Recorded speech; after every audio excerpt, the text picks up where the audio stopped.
परिज्ञान योगेश्वराचे कवी वाल्मिका सारिखा मान्य ऐसा नमस्कार माझा सद्गुरु रामदासा जय जय रघुवीर समर्थ उपासनेला दृढ चालवावे पुरे वसंताशी सदा नमावे सत्कर्म योगे वय घालवावे सर्वामुखी मंगल बोलवावे जय जय रघुवीर समर्थ सदा सर्वदा योग तुझा घडावा तुझे कारणी देह माझा पडावा उपेक्षू नको गुणवंता अनंता रघुनायका मागणे हेची आता जय जय रघुवीर समर्थ धर्माच्या करिता आम्हास जगती रामानी धाडियले ऐसे जाणून राम भक्ती करिता ऐश्वर्य हे लाभले आता धर्म सख्या तुझ्या पुढतिया नम्रत्वतेने असे इच्छा हो जशी मानसी करीतसे हा देह तुझा असे रामा मी तव दास दास म्हणवी माते कशाचे भय रामा जाईन जे स्थळी सुख घना होईल तेथे जय रामा या भुवन त्रयी तुझ विणे नाही कोणी तारक रामा तू सकलार्थ पूर्ण करिशी तू तात मिन बालक जय जय रघुवीर समर्थ. दासबोधामध्ये समास दशक 6 आणि समास 5 याचं आपण चिंतन करणार आहोत. या समासामध्ये समर्थ रामदासांनी माया ब्रह्म निरूपण याचं वर्णन केलेलं आहे. आपण माया उद्भव समाज बघितला, ब्रह्म समाज बघितला आणि आता दोन्हीचं एकत्रित आता माया ब्रह्म निरूपण म्हणजे काय हे समर्थ या ठिकाणी विशद करत आहे. आता समर्थ असं म्हणतात, श्रोते पुसती ऐसे माया ब्रह्म ते कैसे श्रोत्या वक्तयांच्या मिसे. निरूपण ऐका. श्रोते विचारतात की माया कशी असते, ब्रह्म कसं असतं. श्री समर्थ म्हणतात, श्रोते वक्त्याच्या संवादाच्या निमित्तानं ते निरूपण सगळ्यांनी ऐकावं. ब्रह्म निर्गुण निराकार माया सगुण साकार ब्रह्मासी नाही पारावार मायेसी आहे. ब्रह्म हे निर्गुण निराकार आहे तर माया ही सगुण साकार आहे. ब्रह्माला मर्यादा अंत नाही, मायेला मात्र अंत आहे. ब्रह्म निर्मळ निश्चळ माया चंचळ चपळ ब्रह्म निरोपाधी केवळ माया उपाधी रूप. ब्रह्म निर्मळ आहे, निश्चळ आहे, हलणार नाही, तर माया ही चंचळ असून चपळ आहे. ब्रह्म केवळ निरुपाधिक आहे तर माया ही उपाधी रूप आहे. ब्रह्म आणि माया आध्यात्मिक क्षेत्रामध्ये हळूहळू काही संकेतिक शब्द असतात. त्या शब्दांचे अर्थ निरंतर आपण भगवद्गीतेचा अभ्यास केला, ताईंनी तो सुरू केलेला आहे, तशा प्रकारचा अभ्यास केला की मनुष्याच्या लक्षात येतं की परवलीचे शब्द कोणते आहेत. ते परवलीचे शब्द अध्यात्मामधले आपल्याला यायला हवे आहेत. म्हणून याच्यामध्ये असं म्हणलं की हा सगळा विचार करत असताना माया आणि ब्रह्म या संदर्भामध्ये सुभाषितकार असं म्हणतात, सत्कुले योजेत योजेत कन्या सत्कुले योजेत कन्या हा पुत्र विद्यासु योजयेत व्यसने योजेत शत्रू इष्टम धर्मेन योजयेत. मुलीने घराण्याशी कन्या संबंध जोडावा, पुत्राला विद्येची आवड लावावी, शत्रूवर संकट आणावं, धर्माला अनुसरून इच्छित कर्म करावं. माया ब्रह्माचं संक्षिप्त वर्णन या सुभाषितकाराने सांगितलं. म्हणजे या सगळ्या रचनेमध्ये मनुष्याच्या अंतःकरणामध्ये जर अधिक माया उत्पन्न झाली तर संसार उद्ध्वस्त होतात. त्यामुळे या दृष्टिकोनातून असं म्हणलं गेलं की धर्म आणि विहित असेल तेवढं स्वीकारावं, किंबहुना आपली इच्छित गोष्ट प्राप्त करून घेताना धर्माला अनुसरून असलेल्या मार्गाचाच अवलंब करावा, धर्माच्या सहाय्याने सर्व प्राप्त करावं व असा शास्त्रांचा आदेश आहे. शास्त्रांचा आदेश आहे की धर्माधिष्ठित अर्थकाम असलं पाहिजे. अर्थकामाला धर्माची आणि मोक्षाची चौकट असली पाहिजे. मग हे माया जो प्रकार आहे तो माणसाला त्रास देत नाही. अशा प्रकारचं चिंतन या समासामध्ये समर्थाने मांडलेलं आहे. माया दिसे ब्रह्म दिसेना, माया भासे ब्रह्म भासेना, माया नासे ब्रह्म नासेना कल्पांत काळी. कल्पांत काळी माया ही दिसते, ब्रह्म दिसत नाही. माया ही भासते, पण ब्रह्म भासत नाही. ब्रह्म केवळ निरुपाधिक आहे, त्याचा कुठलाही त्याला पर्याय नाही. तर माया ही उपाधी रूप आहे. माया रचे ब्रह्म रचेता, माया खसे ब्रह्म खसेना, माया रुचे ब्रह्म रुचेना अज्ञानासी. समर्थ असं म्हणतात की माया रचली जाते, सृष्टी सगळी माया आहे. म्हणून ब्रह्म सत्य जगत मिथ्य का म्हणलं, तर माया दिसते ब्रह्म दिसत नाही. माया ही रचली जाते, ब्रह्म रचले जाऊ शकत. माया ही नष्ट होते, मात्र ब्रह्म नाश पावत नाही. अज्ञानी माणसाला माया गोड वाटते, पण त्याला ब्रह्म रुचत नाही. माया उपजे ब्रह्म उपजेना, माया मरे ब्रह्म मरेना, माया धरे ब्रह्म धरेना धारणेसी. माया उपजत आहे, ब्रह्म उपजत नाही. कारण ब्रह्म चिरंतर आहे, चिराचं नाही. माया मरते, पण ब्रह्म मरत नाही. मायेची धारणा करता येते, ब्रह्माची धारणाच करता येते.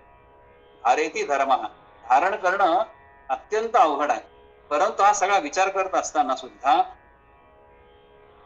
धर्म ब्रह्म धरेना धारणेस, तर अशा प्रकारे ब्रह्माची जी धारणा आहे, ती धारणा आपल्या अंतःकरणात पक्की असली पाहिजे.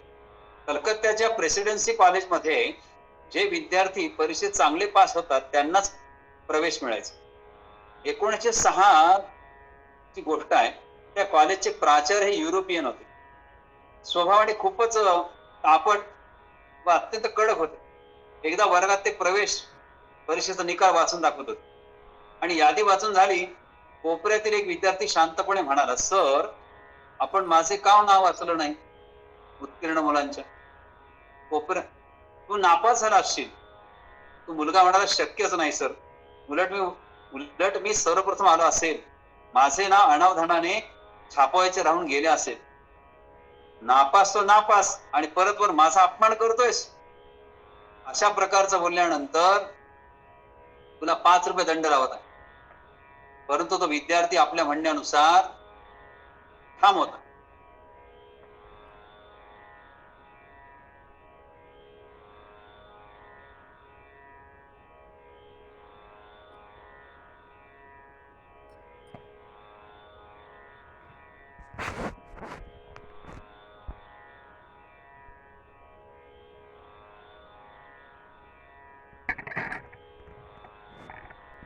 अशा प्रकारे मी नापास झाले शक्यच नाही असं त्याने सांगितलं. त्या विद्यार्थ्याला 5 रुपये दंड लावला, पण तो विद्यार्थी आपल्या म्हणण्यावर ठाम होता. प्राचार्य रागवून क्षणाक्षणाला त्याचा दंड पटीत वाढत होता. इतक्यात कॉलेजचा क्लर्क धावत आला क्लर्क आणि सांगितलं की तो विद्यार्थी परीक्षेत सर्वप्रथम आला आहे, चुकून त्याचं नाव छापायचं राहून गेलेला. तो असं सांगू लागला. प्राचार्याने त्या विद्यार्थ्याकडे पाहिलं. त्यांचा चेहरा आत्मविश्वासाने आनंदाने उजळत होता. हा विद्यार्थी कोण होता? आपल्या देशाचे पहिले राष्ट्रपती डॉक्टर राजेंद्र प्रसाद. त्यामुळं मायेच्या मोहामध्ये अनेक जण ब्रह्मतत्वाने वागणाऱ्या लोकांना त्रास देतात. परंतु ब्रह्मतत्व हे श्रेष्ठ असल्याने ते कधी आपण सोडलं नाही पाहिजे. म्हणून म्हणजे की ते माया खचे ब्रह्म खचे ना, ब्रह्म खचलंच नाही पाहिजे. एकदा मनुष्य खोटा बोलला तर त्याला 1000 वेळेस खोटं बोलावं लागतं. पण एकदा मनुष्य सत्य बोलला तर त्याला बोललेलं लक्षात ठेवायची गरज पडत. खोटं लक्षात ठेवावं लागतं आणि सत्य लक्षात ठेवायची गरज पडत. माया फुटे ब्रह्म फुटेना, माया तुटे ब्रह्म तुटेना, माया विटे ब्रह्म विटेना अविनाशते. माया फुटते पण ब्रह्म फुटत नाही. माया तुटते पण ब्रह्म तुटत नाही. माया विटते पण ब्रह्म अविनाशी असल्याने ते विटत नाही. माया विकारी ब्रह्म निर्विकारी, माया सर्व करी ब्रह्म काहीच न करी, माया नाना रूपे धरी ब्रह्म ते अरूप. माया ही विकारी आहे तर ब्रह्म हे निर्विकारी आहे. माया सर्व काही करत असते पण ब्रह्म काहीच करत नाही. माया नाना रूपे धारण करते तर ब्रह्म हे अरूप आहे, त्याला रूपच नाही. माया पंचभूतिक अनेक, ब्रह्म ते शाश्वत एक. माया ब्रह्माचा विवेकी जाणती. माया ही पंचभौतिक असून अनेक रूपे धारण करते. अशाश्वत असते. तर ब्रह्म एकच असून ते शाश्वत असतं, ते विवेकी असतं आणि विवेकी लोकच माया ब्रह्माचा विवेक करू शकतात.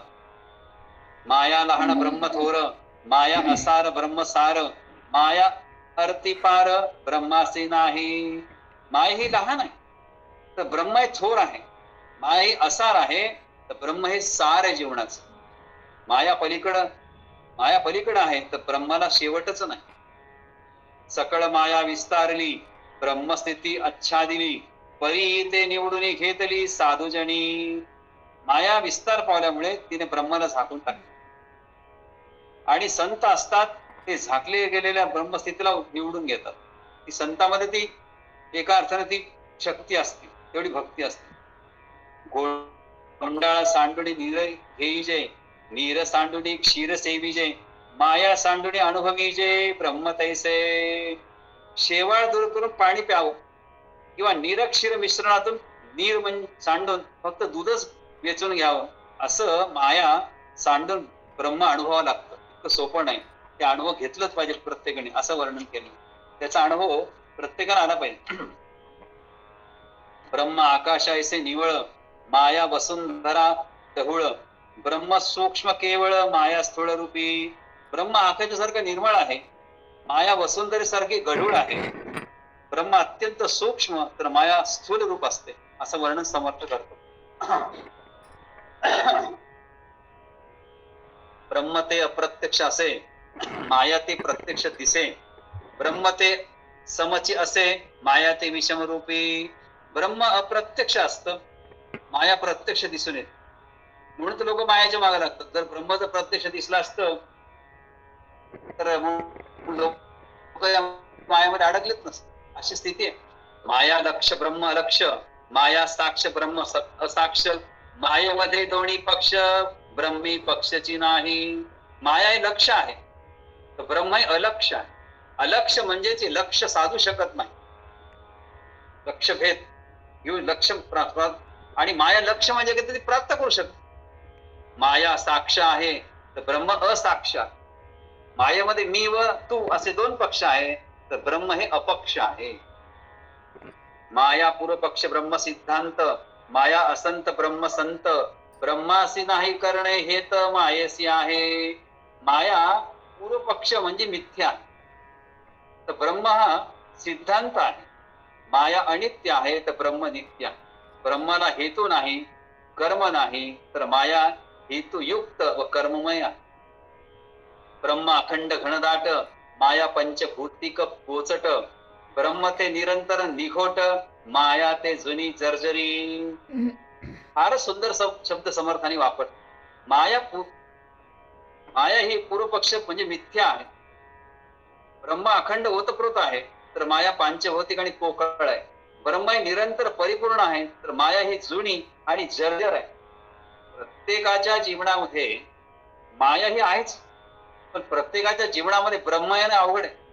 त्यामुळं असं म्हणलं गेलं की पांचभौतिक आणि पोकळ माया आहे, ब्रह्म हे निरंतर परिपूर्ण आहे, तर माया ही जुनी आणि जर्जर आहे, ती खराब होतच राहते. माया घडे ब्रह्म घडे ना, माया पडे ब्रह्म पडे ना, माया बिघडे ब्रह्म बिघटे ना, जैसे तैसे. माया घडवली जाते, ते घडवले जात नाही.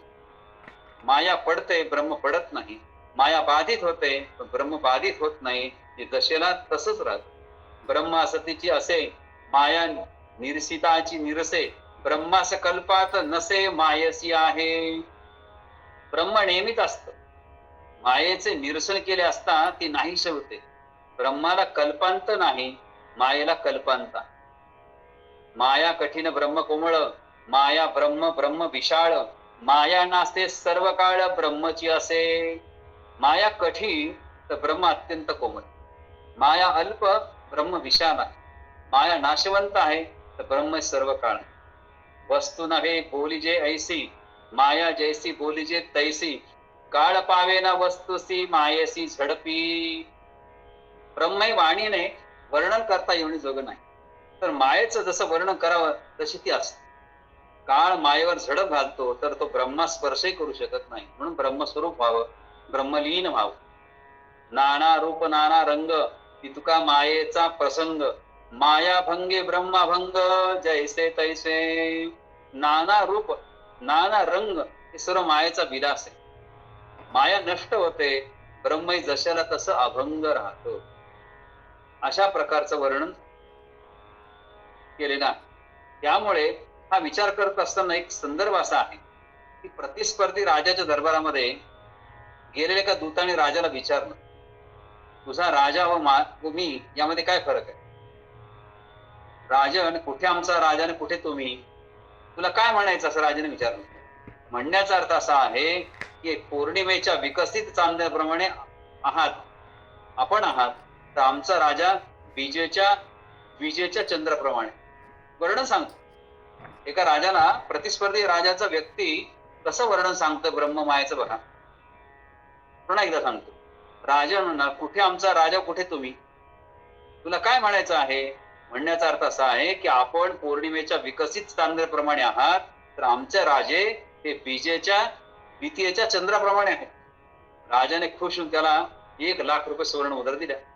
ही वार्ता वायू वेगाने दूताच्या राजाला समजली की आपल्या दूताने दुसऱ्या राजाचं कौतुक केलेलं आहे आणि 1,00,000 सुवर्ण मुद्रा मिळवलेल्या आहेत.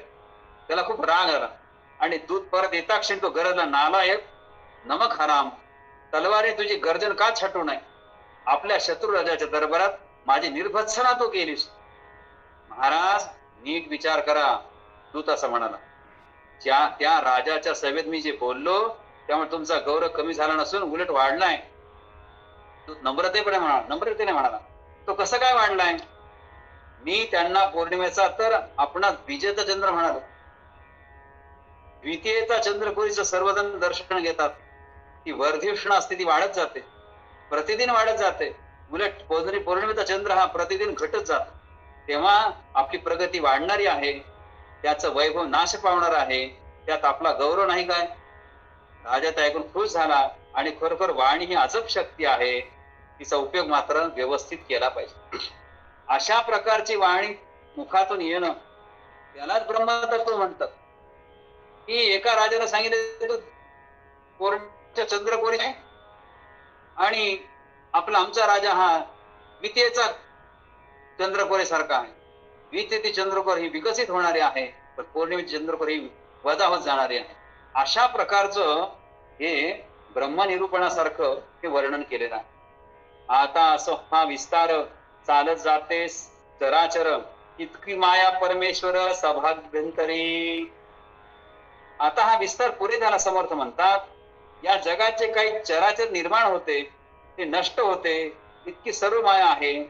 परमेश्वर हा सौभाग्य अभ्यंतरी व्यापक मुरार या गाण्यामध्ये म्हणले. तसं बाह्य असा उभा आहे, अशा प्रकारचं वर्णन केलेलं आहे.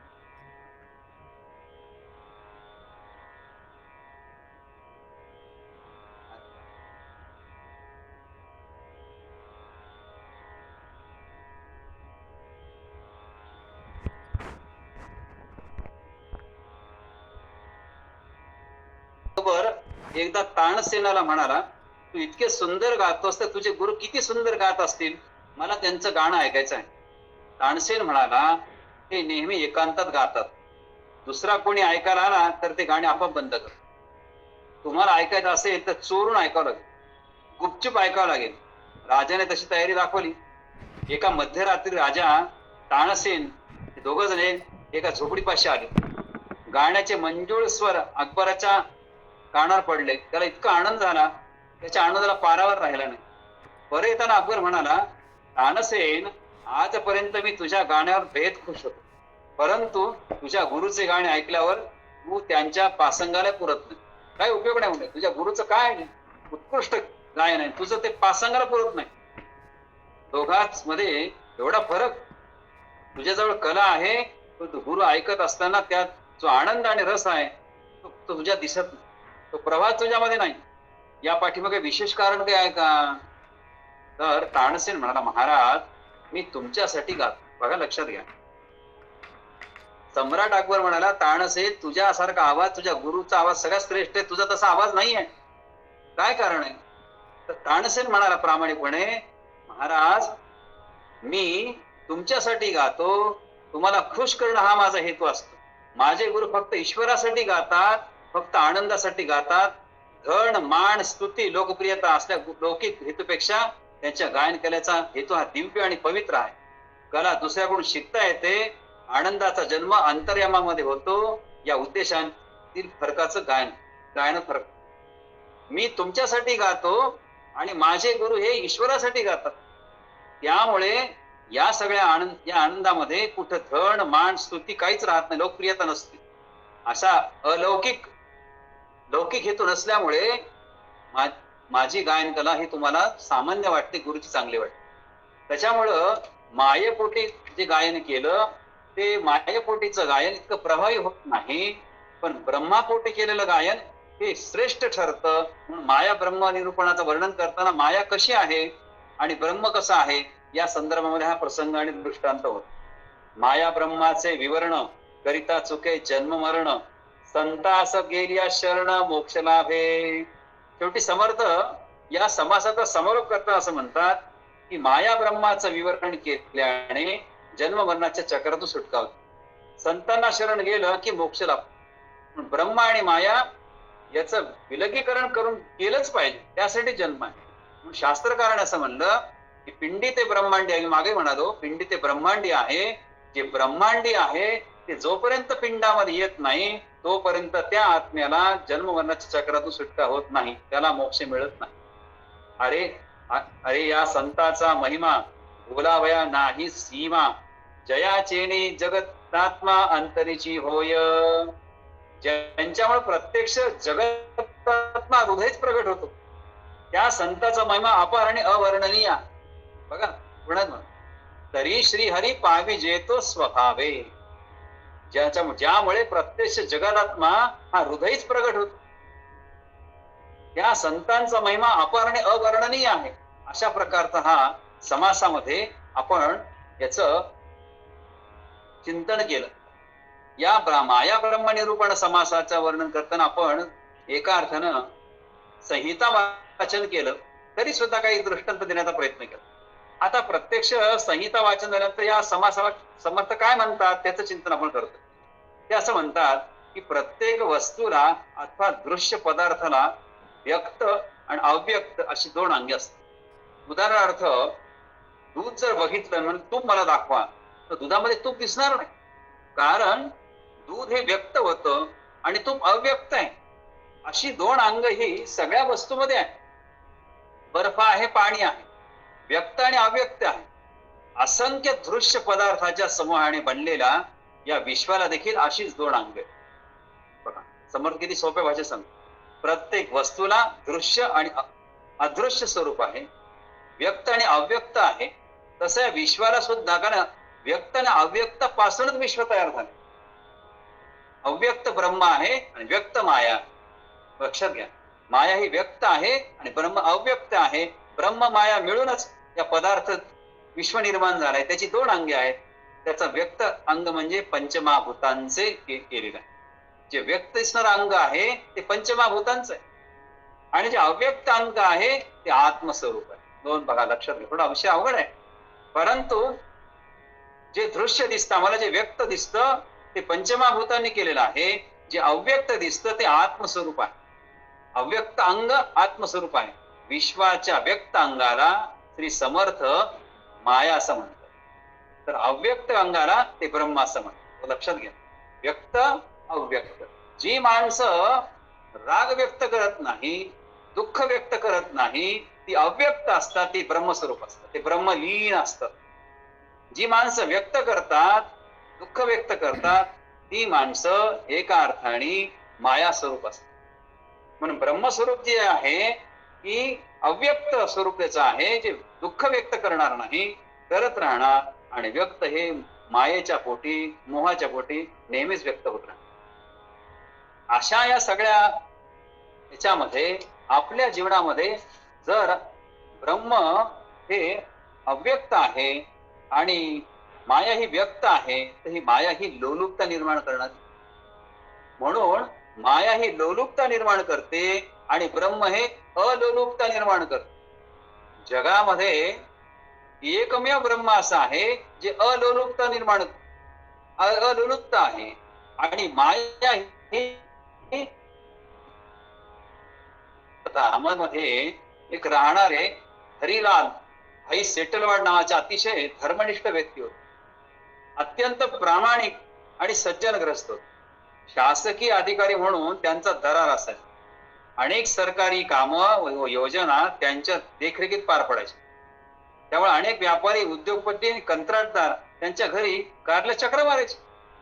एकदा असाच एक व्यापारी त्यांच्याकडे आला, म्हणाला, माझे ते काम तुम्ही करून द्या. आपण हो म्हणण्याचा अवकाश की माझे काम झालेच समजा. आपल्याला देण्यासाठी मी बॅगभर पैसे आणले. तुम्ही नुसतं हो म्हणले की खालचे कर्मचारी काम करणारच आहे.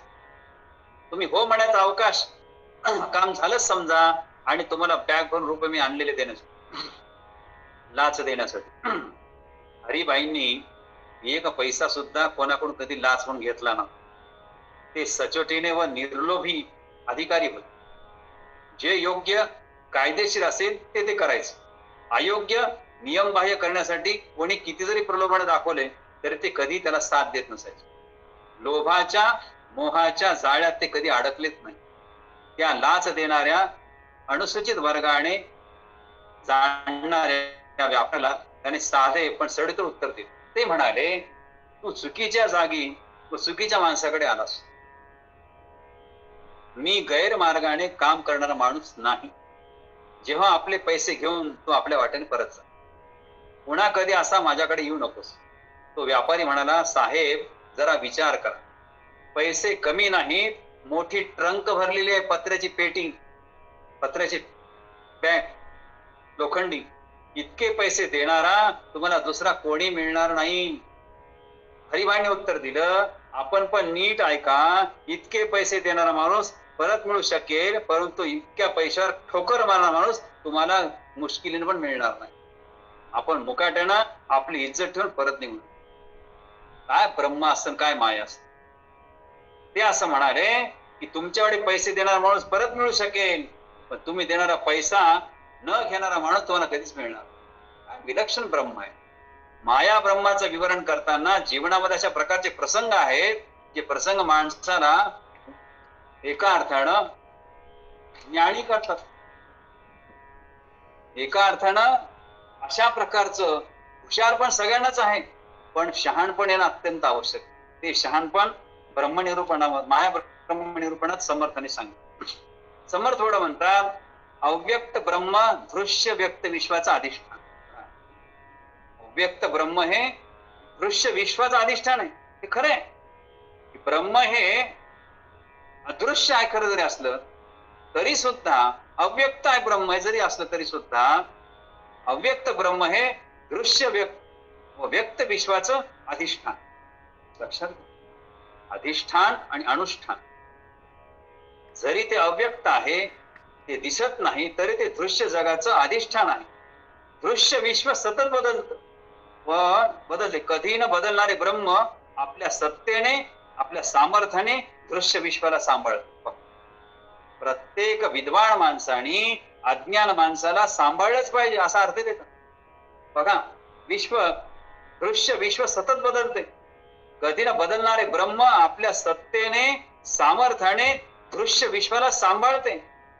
आपण सुद्धा नाही का, आपल्या घरामध्ये एखादा व्यक्ती रागीट असेल, चिडचिड असेल, पैसा खर्च करणार असेल, व्यसनी असेल, तरी त्याला आपण काय करतो? सांभाळतो. त्याला सांभाळलं म्हणजेच आपल्याकडे ब्रह्मज्ञान आहे. त्याला आपण सांभाळू शकलो नाही तर काय उपयोग आहे? तो माया भाग. मला काहीतरी फायदा होईल तरच मी काम करेन, ती माया झाली. तर अशा प्रकारे दृश्य विश्व सतत बदलते, पण न बदलणार ब्रह्म मात्र विश्वाला सांभाळत. उदाहरणार्थ माणूस घ्या. आतापर्यंत असंख्य माणसे आली आणि गेली. आताही असंख्य माणसे येणे जाणं चालूच आहे. माणसं येतात, जातात व सतत बदलतात. मग त्यांच्या अंगचा माणूसपणा, त्यांची मानवता जशी तशीच राहते. कोणताही माणूस असतो तो दृश्य, स्थूल व विशेष असतो. पण सर्व माणसामध्ये व्यक्त होऊन उरणारी मानवता अमुक एक व्यक्ती नसते, ती सूक्ष्म, अदृश्य, अव्यक्त आणि निर्विशेष सामान्य असते. किती अवघड शब्द बघ. माणसं येतात जातात, बदलतात, त्यांच्या अंगचा माणूसपणा, त्यांची मानवता जशीच्या तशीच राहते बघा जन्मोजन्म. कोणताही माणूस व्यक्ती असतो, कोणी माणूस व्यक्ती असतो. दृश्य, स्थूल आणि विशेष असतो तो. पण सर्व माणसामध्ये व्यक्त होऊन उरणारी मानवता दृश्य, अव्यक्त आणि निर्विशेष सामान्य. मानवता अत्यंत महत्वाची आहे. मानव तरी असतात, मानवताच हे ब्रह्म आहे म्हणून त्याचा विचार केला पाहिजे.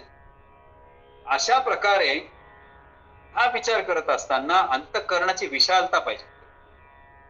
अंतःकरणाची विशालता नसेल तर आपल्याला ते कळणार नाही की ब्रह्म अव्यक्त आणि निर्विशेष आणि सामान्य. स्वामी रामतीर्थ अमेरिकेत असताना अनेक लोक त्यांच्याकडे चर्चा करण्यासाठी यायचे. आपले प्रश्न, जीवनातील समस्या त्यांना सांगायचे. एक दिवस एक अमेरिकन महिला त्यांच्याकडे आली. तिच्या डोळ्यात पाणी होतं, कंठ दाटून आला होता. स्वामींनी प्रेमाने तिचं सांत्वन केलं व विचारलं. ती सांगू लागली, मी एक विधवा आहे, मला 3 मुलं आहेत, तिघांना त्या यमाने गिळून टाकले. 3 मुलं होते पण ते पण यमाने गिळणे म्हणजे मृत्यू. मी आता जगात एकटी आहे, असाही आहे, अनाथ आहे. आपण संत आहात आणि विद्वान आहात, आपणच सांगा मी काय करू, कसे दुःखापासून दूर जाऊ. तुमचा प्रश्न सुटेल, पण त्यासाठी तुम्हाला मन मोठं करावं लागेल. उद्या या, मी तुम्हाला तुमचे समाधान करू. स्वामी रामतीर्थ म्हणले की त्याच्यावर समाधान आहे, पण उद्या या, दुःख दूर करण्याचा उपाय सांगेल. रामतीर्थांनी तिला ते सांगितलं. बाई निघून गेली. रामतीर्थ एका गरीब निग्रो बाईकडे गेले. तिला 10 मुले होती, 18-20 घरात दारिद्र्य होत. रामतीर्थ म्हणाले, मला तुझा एक धाकटा मुलगा दे, मी त्याच्या पालन पोषणाची योग्य व्यवस्था लावेल. त्या बाईने तात्काळ तो मुलगा दिला.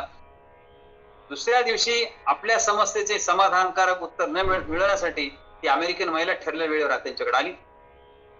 रामतीर्थांनी त्या निग्रो छोट्या मुलाला तिच्या समोर ठेवून म्हणाले, हे आहे तुझे समाधान, याला दत्तक घे व स्वतःच्या मुलासारखं त्याच्यावर प्रेम कर. नाही, तो निग्रो आहे असं ती म्हणाली. ती महिला म्हणून काय झालं, तो काय खात पीत नाही का बोलत नाही का, प्रेम जाणत नाही, काय कमी त्याच्यामध्ये. म्हणून मी सांगितलं होतं की मन मोठं केलं पाहिजे, अंतःकरण विचार केलं तर आपले दुःख कायमचे मिटल. आईच्या डोळ्याने त्या मुलाकडे बघा जरा, हृदयातून प्रेम होऊ लागेल. रामतीर्थांनी समजून सांगितल्यानंतर अमेरिकन महिलेने प्रेमाने त्या मुलाला कडे उचललं आणि घरी घेऊन गेले. म्हणजे या सगळ्या लोकांना ब्रह्म कशामध्ये आहे कळत होतं, नाहीतर ब्रह्म कसे ते कळतच नव्हतं. तर अशा प्रकारचं रामतीर्थांचा जो दृष्टांत आहे तो अत्यंत अभ्यासण्यासारखा आहे.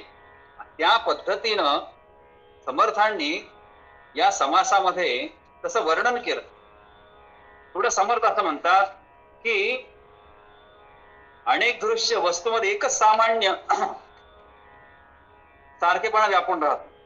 जगामध्ये व जीवनात या सामान्याची सत्ता अनुभवणं ही खरी ज्ञानदृष्टी. की अनेक दृश्य वस्तू जगामध्ये एकच सामान्य सारखं व्यापून राहतं, सगळं सामान्यच वाटत. पण जगामध्ये जीवनात व सामान्याची सत्ता अनुभवणं ही खरी ज्ञानदृष्टी. एकदा एक मूर्तिकार होता. त्या मूर्तिकाराने एका ज्योतिषाला विचारलं की मी अनेक मूर्त्या तयार करतो, तर माझा मृत्यू कधी आहे. तर त्या असं सांगितले की आजच्या बरोबर 8 दिवसांत तुझा मृत्यू होणार आहे. आणि मग ठरल्याप्रमाणे त्या मूर्तिकारानं त्याच्यासारख्या हुबेहूब 8 मूर्त्या तयार केल्या.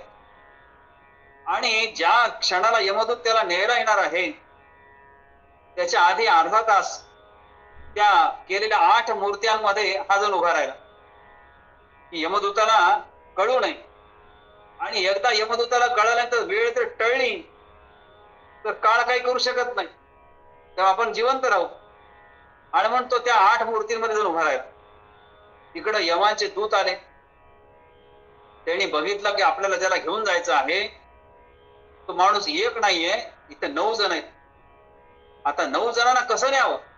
एकाच चेहऱ्याची सारखी 9 माणसं आपण यमपुरीला कसं नेणार?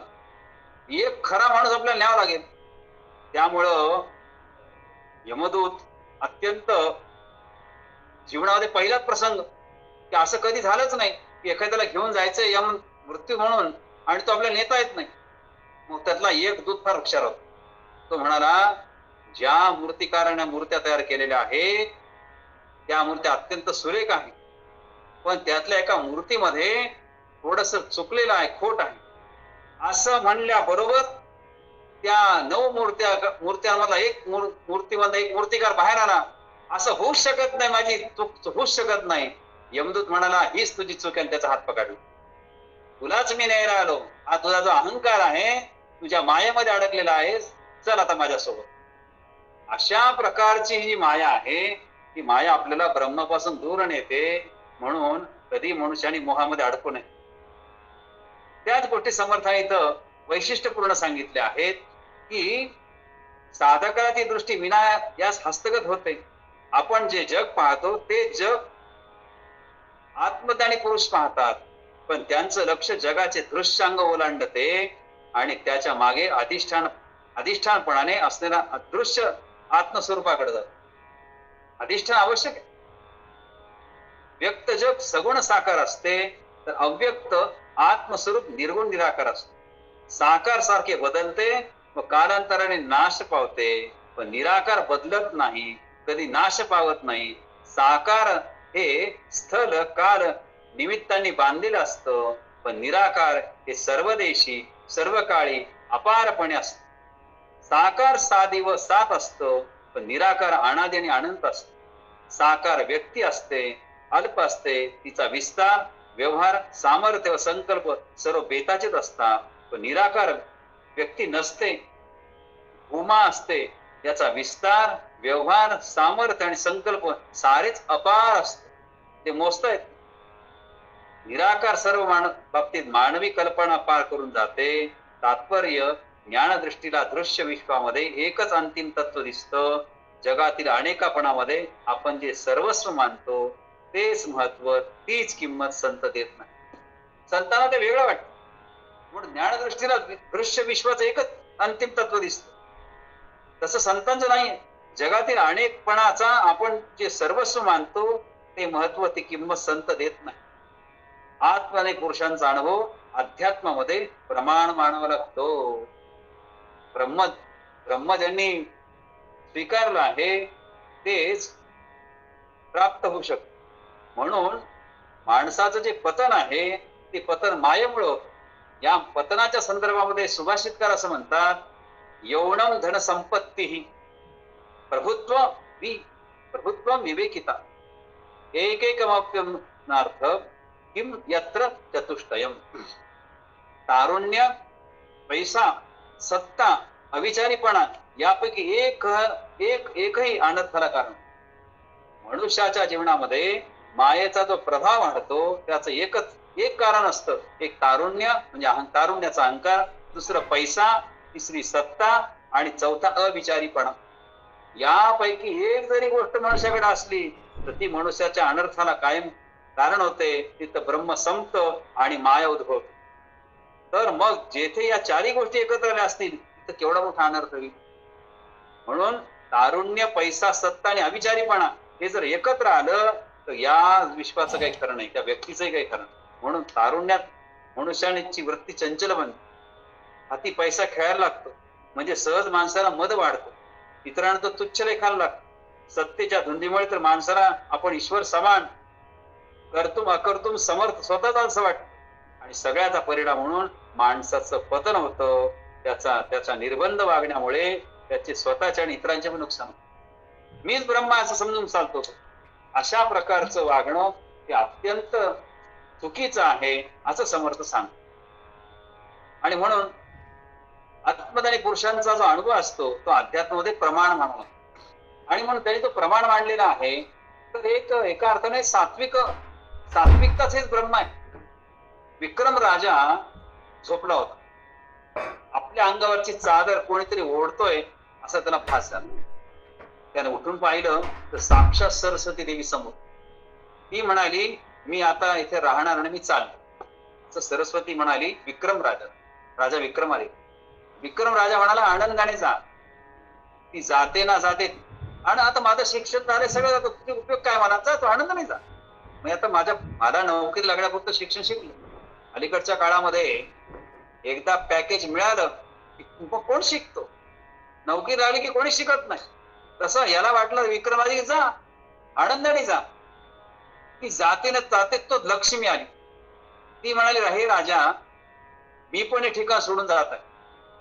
विक्रम राजा म्हणाला, खुशीने जा. काय, मला पैसे नाही मिळाले तरी चालते, पुरेशी विद्या प्राप्त झालेली आहे, पुरेसा पैसा आहे, तो जाऊ शकतो. लक्ष्मीच्या पाठोपाठ सात्विकता आली. ती म्हणाली, असे असेल तर मी पण हा राजवाडा सोडून चालले. विक्रम राजाने आपली तलवार काढली व म्हणाला, खबरदार, याद राख, तू येथून गेलीस तर लक्ष्मी व सरस्वती नसलं तरी माझं फारसं बिघडणार नाही. मी कसे जमून घेईल. ज्ञान नाही मिळालं तर चालेल, पैसा नाही मिळाला तर चालेल, पण तुझ्या वाचून मी एक क्षणभर जगू शकणार, म्हणून तुला जाण्याची अजिबात परवानगी नाही. सात्विकता तेथेच थांबली. जात असलेल्या लक्ष्मी आणि सरस्वती परत आले, म्हणाल्या, सात्विकता जिथे असते तेथेच राहण्याचा आमचा गौरव आणि सन्मान. आम्ही सात्विकतेला आणि सत्याला आणि चारित्र्याला सोडून कुठेच जात. मनुष्य सत्वशील असेल तर सर्व गोष्टी त्याला प्राप्त होतील. सात्विकता तो सोडेल तर जे काही जवळ आहे ते पण निघून जाईल. म्हणून सात्विकता जपली पाहिजे. म्हणून ब्रह्मनिरूपणाचा वर्णन केलं. मायेच्या नादी लागून ब्रह्मतत्व कधी पण सोडून दिलं नाही पाहिजे, हे समर्थाने समजून सांगितलं. म्हणून तुम्हाला प्रसंग सांगितला विक्रमादित्य राजा. याप्रमाणे अनेक लहान मोठी यंत्र चालवले जातात. विद्युत शक्ती साक्षात तिची प्रचिती आपल्याला येते. त्याचप्रमाणे विश्वातील साऱ्या घडामोडी घडून आणणाऱ्या आत्मशक्तीचा साक्षात अनुभव संतांना येतो. विश्वाच्या बुडाशी विरसणारे आत्मचैतन्य अक्षर आहे, मन वाणी याच्या पलीकडे आहे, आणि केवळ एकले एक नाही, एकले एकच आहे. बघा, आत्मदय पुरुषांचा अनुभव अध्यात्मध्ये प्रमाण मानावा लागतो. त्यामुळे अनेक छोटी छोटी यंत्र चालवणाऱ्या विद्युत शक्तीची साक्षात प्रचिती आपल्याला येते. त्याप्रमाणे विश्वातील साऱ्या घडामोडी जो घडून आणतो ती आत्मशक्ती, तिचा साक्षात अनुभव फक्त संतांना येतो. विश्वाच्या बुडाशी विलसणारे आत्मचैतन्य अक्षर हे मन आणि वाणीच्या पलीकडे ही वास्तविकता. ही वास्तविकता प्रत्येकाने समजून घेतली पाहिजे.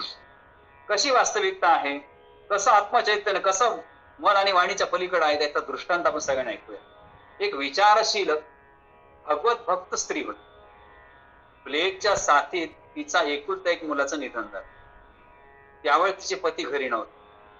तिने मुलाचं शव पलंगाखाली ठेवलं प्रेत, आणि पती येण्याची वेळ झाली म्हणून स्वयंपाक केला. बघा, मुलगा वारलाय, त्याचं प्रेत, त्याचं शव पलंगाखाली ठेवलं, आणि पती परत येण्याची वेळ बघून तिने स्वयंपाक तयार केला. पती घरी आल्यावर त्याने मुलाची चौकशी केली. तिने सांगितलं तो शेजारी खेळायला गेला, असं उत्तर दिलं. आपण थकले आहात, अगोदर जेवण करून घ्या, असं तिने पतीला विनंती केली. पतीने हातपाय धुवून जेवायला बसला. जेवण झाल्यावर नवऱ्याला पंखाने वारा घालत तिने विचारलं, शेजारणीला मी तिने मागितले म्हणून आपले पातेलं दिलं, पातेलं भांड, आता मी ते मागत आहे तर ती देत नाही, उलट आरडाओरडा करते. तिनं पातील आपल्याकडून नेलं, तिला परत मागते तर देत नाही, आता आरडाओरडा करते. पती हसून म्हणाला, मूर्ख दिसती बाई, ज्याची वस्तू आहे त्याला ती परत देण्यास काय रडायचं कारण आहे? अरे ज्याची वस्तू त्याला परत द्यावंच लागेल, रडण्याचं कारण काय? तो त्याचा हक्कच आहे.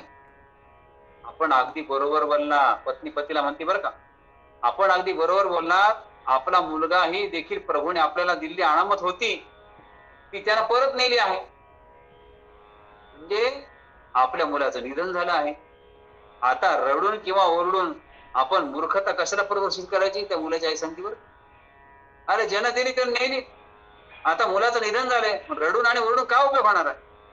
पत्नीने पतीला मुलाच्या निधनाची बातमी अशा प्रकारे सांगून पलंगाखाली ठेवलेलं त्या मुलाचं शव दाखवलं. पती म्हणाला, तुझं म्हणणं बरोबर आहे. असा अभिप्राय व्यक्त करून वडिलांनी आईने दुःख वडिलांचं शांत केलं आणि नंतर त्या मुलाचे अंत्यसंस्कार करण्यात. जी वास्तवता आहे ती वास्तवता म्हणजे ब्रह्म. माया ब्रह्म निरूपणाचं वर्णन करताना ज्या ज्या ठिकाणी माया येते त्या त्या ठिकाणी ब्रह्म विजयी होतं. पण मायेच्या पोटी ब्रह्माची निर्मिती ही होण्यासाठी संत संघ आवश्यक असतो. अशा प्रकारचा संत संघ करण्याची आवश्यकता ही समर्थांनी माया ब्रह्म निरूपणामध्ये सांगितली. त्याचं आपण एका अर्थानं चिंतन करू. पण हा सगळा विचार करताना समर्थांनी माया ब्रह्माचं निरूपण सांगताना मनाच्या 55व्या श्लोकामध्ये म्हणजे 55व्या समासामध्ये हा 95वा समास आहे. दशक 6 समास 5 माया ब्रह्म निरूपण. पण समर्थांनी बरोबर 55व्या मनाच्या श्लोकात काय सांगितले बघा. नसे मानसी नष्ट आशा दुराशा वसे अंतरी प्रेम पाशा पिपाशा ऋणी देव हा भक्तिभावे जयाचा जरी धन्यत दास सर्वोत्तमाचा. नसे मानसी नष्ट आशा दुराशा. ज्याच्या मनात वाईट व दुष्ट भाव नाही, ज्याच्या अंतरंगात कायम प्रेम भावनांचीच वस्ती आहे, तहान आहे, ज्याच्या भक्तिभावाने देव देखील ऋणी आहेत, असा दास सर्वोत्तम असतो. दासाला सर्वोत्तम असं का म्हणले समर्थांनी याचं स्पष्टीकरण समर्थ रामदास स्वामी या मनाच्या श्लोकात करतात. कसा दास पाहिजे? तो माया ब्रह्माच्या पलीकडे गेलेला पाहिजे. असा जर दास असेल तर तो करू शकतो. आणि त्याचं जे वैशिष्ट्य आहे की ज्याच्या भक्तिभावाने देव देखील ऋणी आहे, इतका तो लोकांवर सगळ्यांना योगदान देणार असतो. प्रसंग असा आहे, बडोद्याचे महाराज सयाजीराव गायकवाड त्यावेळेस होते. ते आपल्या सचिवाला घेऊन फ्रान्सला गेले होते. पॅरिसमध्ये एका जवाहिराच्या दुकानात त्यांनी खूप मौल्यवान हिरे व रत्न विकत घेतले.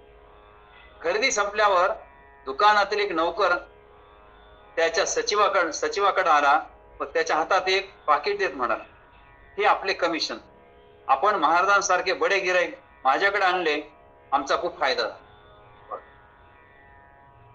सयाजीराव गायकवाड आपल्या सचिवाला घेऊन फ्रान्समध्ये हिरे खरेदी करायला गेल्यानंतर त्या दुकानदारांनी सयाजीराव यांच्या सचिवाला एक पाकिट दिलं आणि म्हणले, आपलं कमिशन. आपण महाराजांसारखे बडे गिराईक आमच्या दुकानात आणले, आमचा फायदा झाला. तो सचिव काय म्हणा लक्षात ठेवा. तो म्हणा, मी महाराजांचा सेवक आहे, हे कमिशन घेण्याचा मला अधिकार नाही. सचिवाने त्याची भूमिका सांगितली, पण आमची ही पद्धतच आहे असं जेव्हा तो दुकानदार म्हणला, तो सचिव असा म्हणाला, पद्धत असेल तर खरेदीच्या रकमेतून तेवढे पैसे वजा कर. आमच्या महाराजांनी जी खरेदी केलेली आहे तेवढ्या रकमेमधून तुम्ही जे मला बक्षीस देत आहात, कमिशन देत आहात, तेवढं वजा कर. खरेदीशी त्याचा काही संबंध नाही. पाहिजे तर मी राजे साहेबांना पण सांगतो की आपण अत्यंत प्रामाणिक आहात आणि कमिशन घेण्याचा आपला हक्क आहे. तसं नाही करणार, मी राजाला सांगतो म्हणलं. असे सांगण्याची अजिबात गरज नाही. सचिव म्हणाला, प्रामाणिकपणा हा माणसाचा आंतरिक गुण आहे, ते त्याचं कर्तव्य आहे. त्याची जाहिरात किंवा प्रसिद्धी करायची नाही, आवश्यकता नाही. दुसरे म्हणजे भविष्य काळात एखाद्याने कमिशन घेतले नाही तरी सुद्धा महाराजांच्या मनात त्याविषयी शंका येऊ शकेल. निर्दोष माणसावर कलंक लादणे, दोषादोष आरोप करणं योग्य नाही. आपण ही रक्कम कृपया परत घेऊन जा. सचिवाची सचोटी पाहून दुकानदार व सचिव आश्चर्यचकित झाले. ब्रह्म हे सत्य आहे, ते मिथ्य नाही. आणि ब्रह्माला मी कधी मिथ्य होऊ देणार नाही. अशा प्रकारचे अनेक जीवात्म्या पृथ्वीवर वावरत असल्यामुळे आजही आपली सृष्टी पृथ्वी जशाला तशीच मूळ कारण आहे. अशी काही मंडळी आपल्या ठिकाणी आहेत. म्हणून ही भक्ती त्याला जणू काही स्वामित्व प्राप्त करून, गरज असताना गरजवंत असेल तरच दात्याचं दातृत्व सिद्ध होत. अरे ज्याला गरज आहे त्याला जर तुम्ही दान केलं तर तुमचं दातृत्व श्रेष्ठ आहे. ज्याला गरजच नाही त्यांना तुम्ही जर जीव घालत असताल आणि त्यांना तुम्ही मदत करता, काहीच उपयोग. हरलेले स्पर्धकच स्पर्धा जिंकणाऱ्यांचे जेतेंचे महत्व पटवून देतात. या न्यायाने भक्त श्रेष्ठ ठरतो. अशा प्रकारचं करता आलं पाहिजे. म्हणून मौलाना शिबली एक विख्यात विद्वान होते. तर टाय नबी हे युरोपातील प्रसिद्ध इतिहासकार होते. एकदा दोघे एका बोटीतून चालले होते. मौलाना धार्मिक यात्रेसाठी चालले होते, तर टॉय नबी परदेश प्रवास करून आपल्या देशात परत निघाले होते. दोन्ही विद्वानांची साहित्य आणि इतिहास यावर चर्चा झाली. साहित्य, इतिहास आणि समाज. प्रवास मोठ्या सुखाने आनंदाने चालला होता. अचानक समुद्रामध्ये भयंकर वादळ निर्माण झाले. आकाशात सर्वत्र ढग निर्माण झाले. भयभीत करणाऱ्या पाण्याच्या लाटा उसळू लागल्या व बोट बुडू शकेल अशी स्थिती निर्माण. मौलाना आपल्या मित्राच्या टॉयनबीच्या कॅबिन मध्ये गेले. पाहता तो काय आश्चर्याचा धक्का बसला. एका आराम खुर्चीवर टॉयनबीचे एकाग्रपणे वाचन चाललं. चेहऱ्यावर भीतीचा लवलेश नव्हता. मौलाना घाबरत म्हणाले, तुम्हाला माहित आहे का, समुद्रात भयंकर तुफान आलेले आहे. कोणत्याही क्षणी आपलं जहाज बुडून आपला जलसमाधी मिळणार आहे. तुम्ही इतके शांत व निश्चिंत कसे आहात? टॉयनबी परिस्थितीची पूर्ण कल्पना होती त्यांना, तरी ते हसत आपल्या मित्राला म्हणाले, मृत्यूची घंटा वाजत आहे. माझे जीवन काही क्षणासाठीच बाकी आहे. मला सर्वांची जाणीव आहे. म्हणूनच मी बहुमूल्य वेळचा उपयोग क्षणाचा का होईना तितका सदुपयोग करण्याचा प्रयत्न करतो. त्यामुळे मी माझं ग्रंथ वाचन चालू. प्रत्यक्ष जहाज बुडणार आहे आणि जलसमाधी मिळणार आहे असं असताना सुद्धा तो व्यक्ती वाचन करत बसला होता की तेवढं तरी मला हे मिळालं पाहिजे. अशा प्रकारचं या न्यायाने भक्त जसा श्रेष्ठ ठरतो तशा प्रकारचं मनुष्य सचोटी असणं आवश्यक. भक्त संपूर्ण मनानं आणि संसाराचा त्याग करतो. दृश्य गोष्टी त्याला बंधन अडकून ठेवू शकत नाही. दृष्ट गोष्टी संसाराचे पाश म्हणजे दुराशा, दुष्ट वासना. दुराशा म्हणजे दुष्ट वासना सहज दूर करून भगवंताच्या प्रेमाने त्याचं मन भरून जात. त्याचं प्रेम अनंत असतं आणि भगवंताची अनंत शक्ती असल्याने ती प्रेम तृष्णा अनंत होत. भक्ताला देवाची भक्तीची तहान लागलेली असते. मनाच्या आशा भगवंताकडे वळल्यामुळे ती आशा हा पाश याला मुक्तीच्या मार्गावर नेतो. आशा आणि त्याचे पाश हे माणसाला सोडत नाही, ते माणसाला मोहित करतात. तरी सुद्धा अशा प्रकारचं काम प्रत्येकाने केलं पाहिजे. हा सगळा विचार करत असताना माया ब्रह्म निरूपणाचे अनेक प्रसंग हे आपल्या जीवनामध्ये येत असतात. त्या सगळ्या प्रसंगाचं चिंतन प्रत्येकाने स्वयंभूपणे केलं तर अधिकच चांगलं. परंतु माया ब्रह्म निरूपणाच्या संदर्भामध्ये जे काही मला संदर्भ प्राप्त झाले माझ्या बुद्धीला, ते आपल्यासमोर मांडण्याचा प्रयत्न केलेला आहे. जय जय रघुवीर समर्थ. आता विश्वात्मके देवे येणे भाग्यदने तोषावे. तोषोणी मद द्यावे पसाय दान हे. जे खळांची व्यंकटी सांडो तया सत्कर्मी रती वाढो. भूता परस्परे जडो मैत्र जीवांचे. दुरितांचे तिमिर जावो विश्वस्व धर्म सूर्ये पाहो. जो जे वांछिल तो ते लाहो प्राणी जात. वर्षत सकळ मंगळी ईश्वर निष्ठांची मांदियाळी. अनवरत भूमंडळी भेट हृदया भूता. सदा कल्पतरुंचे आरव चेतना चिंता मनीसे गाव. बोलते जे अर्णव पियुषांचे. चंद्रमे जे अनांछण मारतंड जे तापहीन. ते सर्वाही सदा सज्जन सोय रे होतो. किंबहुना सर्व सुखी पूर्ण होणी तिन्ही लोकी. भजिजो आदि पुरखी अखंडित आणि ग्रंथोपजीविये. विशेषी लोकी ये दृष्टा दृष्ट विजय होवावेजी. एथ म्हणे श्री विश्वेश्वरा हो हा होईल दान पसावो. येणे वरे ज्ञान देवो सुखिया झाला. येणे वरे ज्ञान देवो सुखिया झाला. ज्ञानेश्वर महाराज की जय. जय जय रघुवीर समर्थ.